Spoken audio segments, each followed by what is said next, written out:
Hi, this is C. Megan Michael coming to you from Breaking Free from Toxic People and Breaking Free from Narcissistic Abuse. We are going to do a reading for Laurie today. All right, and we're doing this at night. It's a beautiful evening. Moon looks very full. I'm going to quiet my mind. Oh, give me a second. Stretch first.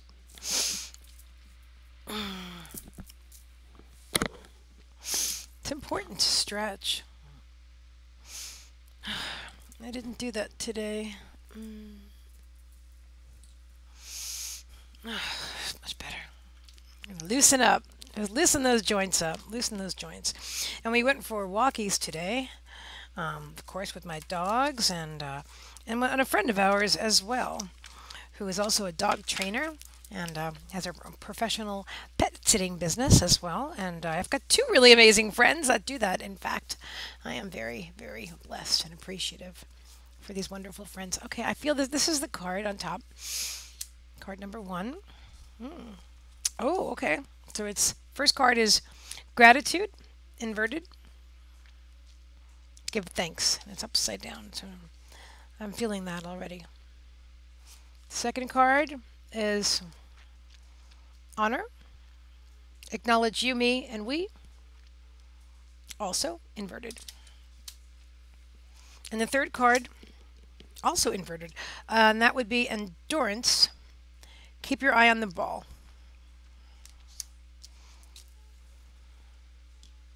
And a fourth card, I'm feeling, is also inverted. And that would be boundaries. All right, I'm seeing this picture already, so I'm going to get my vision and I'm going to come back. Give me 1 second. Let me just put my cards away. And I don't know why I feel the need to.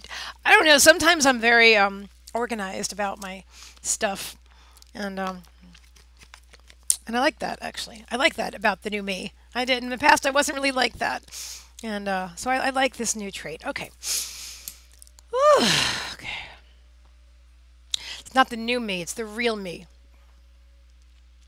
Yeah, I caught that old thinking. It's the real me, the authentic me. Okay.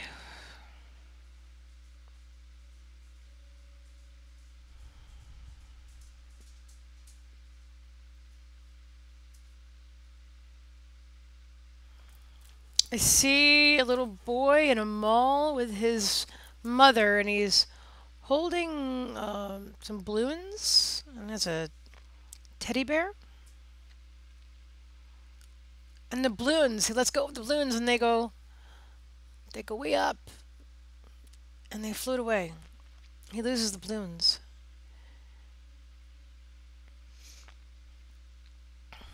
And he's looking up, and he's watching them float away. I see he's got glasses on, the little boy. I don't know why that's significant yet, but it's there. And he's tugging on his mommy. And mommy is like robotic. She's robotic. She's just looking at all the stores and she's looking at the lights and she's just very one of the sheeple. She's one of the sheeple. She's not in touch with the needs and the feelings of this little boy. She's just completely, you know, like 9 to 5 job, and you get up at this time and you go to bed at that time, and you answer yes to this question, no to that question. She's very focused on the societal norms and doing what's right, what she believes that she was taught was right, not what she believed, but what she was taught was right. And she's so focused on doing this right thing and following these beliefs. These are beliefs. Remember, a belief is just a thought that you keep thinking over and over again, usually starting from somewhere, and often it's in our childhood. So hang on. So because of these beliefs, she's not even focused on the child. I can feel like her heart center is not connected to the little boy. So she doesn't even know he lost his balloons. She doesn't even know that they went floating away. She doesn't, not that she wouldn't care. She just has no clue. She's completely detached from the emotions of that little boy, which is her son. And she's holding his hand. I see her holding his hand, and yet I see like a ghost, like shadow figure of her just like kind of in a gray and white image of her just like walking forward, kind of like she's pushing a shopping cart, walking forward at the same pace. Every step is the same. She's just totally robotic in all that she's doing, and she's not. She's in this image. Okay. I see. So she's the spirit is showing me that she's not three-dimensional. She's very like one dimension, two-dimensional, I guess. Two-dimensional. She's not. She lacks the depth of compassion and resilience. I don't know what that means right now, but it's coming. The word comes to me right now. That she's missing that. She's missing. So she's missing out on the life of this little boy. She's missing out on everything. She doesn't even know it. She doesn't even know it at all. She has no idea because she's so, well, the commercials say this and the TV says that, and people wear this on the movie screen, so I've got to wear, this gold chain this week, and I have to make sure that I wear the right pants that are in style, and I have to shop at this store so I can have that bag in my hand when I'm walking, and so she doesn't see anything that's really going on. She's really disconnected from the boy. And I'm feeling that this is about a lack of gratitude, lack of appreciation for what is. Like when Abraham Hicks always talks about law of attraction and appreciating what is. So whatever it is. So if I'm appreciating, I think I've talked about this in other videos, but we're going to do it again. So like I love this rose quartz. Okay, this is one of my favorite pieces of rose quartz. I only have two, but anyway, I love this piece of rose quartz. It is beautiful. It is chunky. It is nice. It's cold to the touch, and I really appreciate everything about it. I find it very powerful, connected to my heart center. Oh, and you know what else? This crystal. I don't know what it's called, honestly. Hang on, I'm gonna get back in focus. I love this crystal so much. Look at the colors. On the one hand, it looks like amethyst, and on the other hand, it looks kind of like aquamarine, and I don't really know what it's called, but I love it so much, and it's a tumbled stone, so it has very nice, smooth. Okay, my point is, I'm spending time appreciating what it is that I do have. I'm not focused on like the woman with the shopping cart. I'm not focused on, I've got to buy at that store, and I have to have that label on my clothes, and I have to have that. This is very significant to you. I know it is because it's coming up very detailed. And so instead, this woman, instead of being appreciative of her little boy whose hand she's holding, I mean, she bought him stuff. She bought him the balloons. She bought him the teddy bear. She bought him the nice glasses. I'm seeing it now. Yeah. So he's full of stuff, but she has no emotional connection with the boy. So she thinks that she's loving him in the best way that she knows how. She's loving him with stuff. But there's no love connection. She's missing the whole heart center. So the woman is not appreciating what she has. All right? She's not giving thanks for just loving it. Really noticing. She's not even paying attention. Like I have the Divine Dog Wisdom cards. I love my cards. I could spend a day focusing on things that are missing from my life. We all could. It doesn't benefit us. It just brings more lack. What is that quote that I saw from Abraham today? That if you tell the universe, I want more of this thing that I don't have, the universe hears you say, you want more of that thing that you don't have. Okay, here it is, because it's law of attraction. You're focusing on the lack of the thing, and so therefore that'll bring more lack of it. That includes health.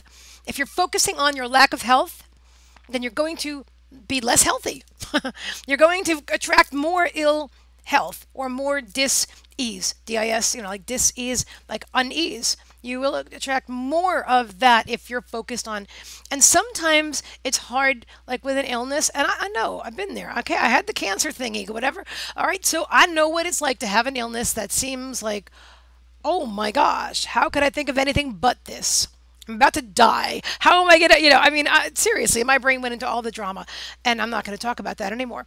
But I just wanted to point that out because I understand where this is coming from. But if you focus on the pain and the suffering and the disease itself and the diagnosis, and the doctor says, oh, woe is me, you're gonna, you know, then you're not doing yourself any favors. You're doing yourself a great injustice. And the same thing as if you see an illness with somebody else. If somebody you love is sick and you keep focusing on their illness, oh, you're right. Yeah, let me take your temperature. Oh, you're not feeling well again. Oh, you look pale today. Oh, let's take it back to the doctor.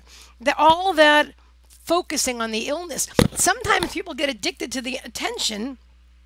This is a very interesting reading. Sometimes people get addicted to the attention that they're getting from the person that's caring about them, the one that's taking them to the doctor's appointments and the hospital visits and the treatments and all of that. They get so focused on that attention that they come to depend kind of on that illness to get them what they need, the resources, whether it's money or love, or they think it's love, or you know, attention from other people, pity. Some people like it is pity, but some people really like that sympathy. You know, sometimes any attention is good attention to someone. You know what I mean? And then people do stuff for you. It's easy for a human to get, you know, kind of in that. And then you don't feel well in the meantime. So it's easy to get used to people doing stuff for you. Okay, you understand what I'm saying. I know if you're following this right now, you know just where I am coming from. All right. And this is honor. Honor hang on. Acknowledge you, me, and we. And here we go back to the woman with the shopping cart. She's not acknowledging the you, me, and we. She's not acknowledging what is. She's so focused on the external material stimuli and the beliefs and the stuff. She's so focused on everything outside of herself and outside of her connection. So she's not connected at all. She is not honoring her connection to source. She's not honoring her connection to her son. She's not honoring her connection to herself. She's not honoring, first and foremost, she's not honoring her connection to herself. Endurance. Keep your eye on the ball. What is this saying, Spirit?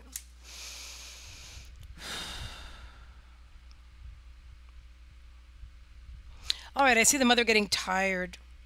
So she's been like the whole time robotic, pushing the cart, the same, you know, just like almost not faceless, but expressionless, totally expressionless. And now I can see her like as if somebody like the robots.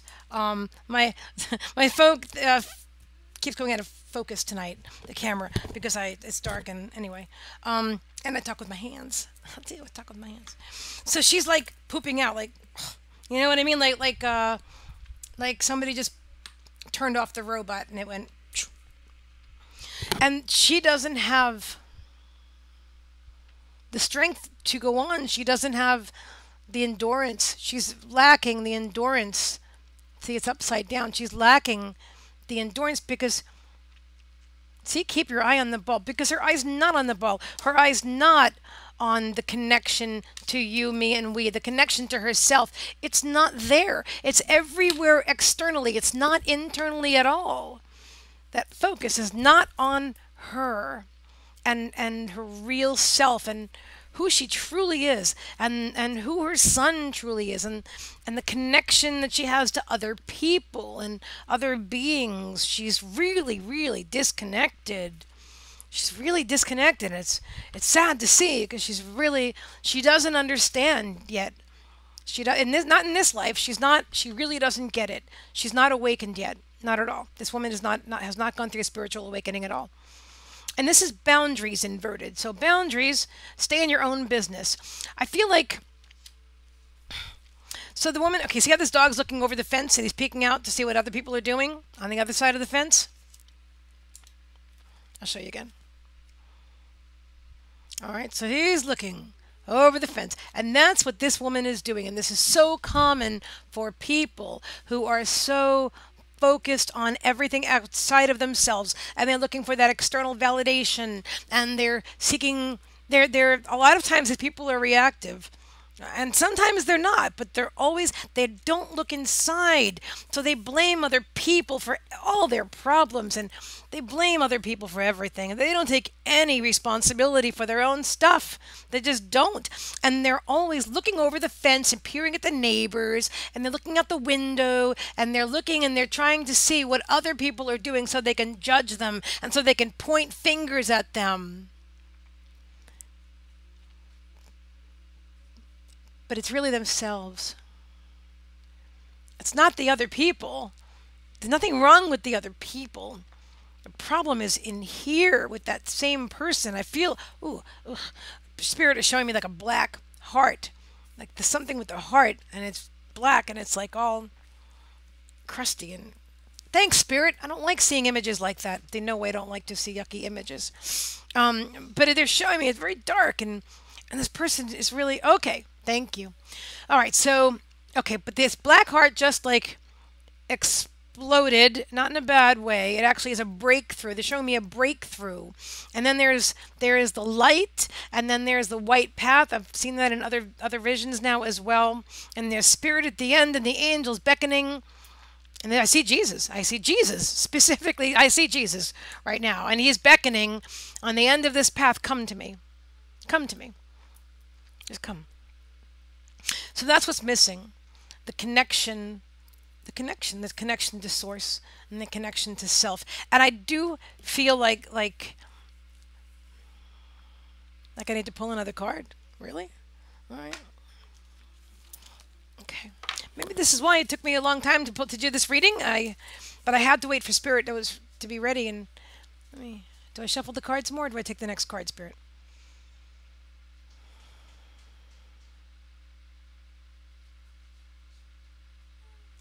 Card on the bottom of the deck. Okay. Wild dog. Okay. Oh, this goes back to the other day. Oh, I love that. This goes back to the other video. If you didn't see that one yet, definitely check that one out after this is over. I'll put the link at the end. All right, so wild dog, answer the call. Okay, so remember, this is the wild dog. This is the person being, the person being themselves, being authentic. I went over this a lot in one of my just videos from 2 days ago. So yeah, this is about the person, wild dog, answer the call. You are the wild dog. And it's for the Oracle card reading that I posted on like the 19th or the 18th of November of 2018. Check that out right after this and you'll see what I'm talking about. I'll go into great detail about wild dog. And this is the same, Spirit's showing me this is the same situation with wild dog. So where this person is authentic. And so that's what's going to happen. All of this lack of gratitude and lack of honor and acknowledging me, you and we and source and running out of energy and feeling sick and tired and run down. And then you're always peering over and watching what everybody else is doing. But Jesus is waiting. Specifically Jesus right now. He's waiting. He's waiting at the end of that light and he's saying, come on. So you can just break through. You're going to break through that crusty heart, which is like the lack of awareness. A lack of awareness. And you are going to awaken. And it's time for you to have your spiritual awakening. Although everything is relevant and relative, excuse me. Although that's what Spirit's saying. Spirit's saying it is time for you to have a spiritual awakening. And so, here you are. You are coming into your wild dog phase. You are coming into your own. You are going to be connected to yourself and to source. And I don't know if you have a little boy or that's just a complete metaphor because that Spirit uses metaphors a lot with me, which is great because I love that. They're like movies in my head. Not really in my head, but you know what I mean. I think you do. But yeah, so the connection to the children, the connection to our children, the connection to other people, the connection to source, connection to reality, what reality really is. Hang on a second, let me see if there's anything else. Okay, now I just saw that same woman, she's in full color. Remember earlier she was like gray and white and like two-dimensional. Well, now she's three-dimensional and she's colorful and she's holding on to that little boy's balloons and she's floating up in the air. She's ascending. Thank you. That's crazy, right? She's ascending. She's ascending. That's it. That's it. You're having a spiritual awakening. And that's the end of the video. That's it. That's the reading. Oh, cool reading. Let me know how you like it. I mean, I didn't mean that. Don't do that. Don't do this. Thumbs up if you love the reading. And gosh, it's late for me, huh? All right, so definitely comment below. Tell me if this resonates with you. Tell me how it resonates, and if you want a reading, let me know, because I'm doing readings and life coaching, and I'm doing it all. And definitely subscribe to my channel. That's a must. You must subscribe to my channel and click the bell icon so you'll be notified of all my future content. Be sure to watch that other video. I'll put the link right in a moment. You'll be seeing it on your screen. You can click on it. It'll see Oracle card reading for the collective. All right. Again, this is C. Megan Michael coming to you from breaking free from toxic people and breaking free from narcissistic abuse, saying thank you. This is a powerful reading full of visions. I loved it. It was, yeah. Good, happy endings. Spirit knows I love happy endings. Okay. Namaste. Peace.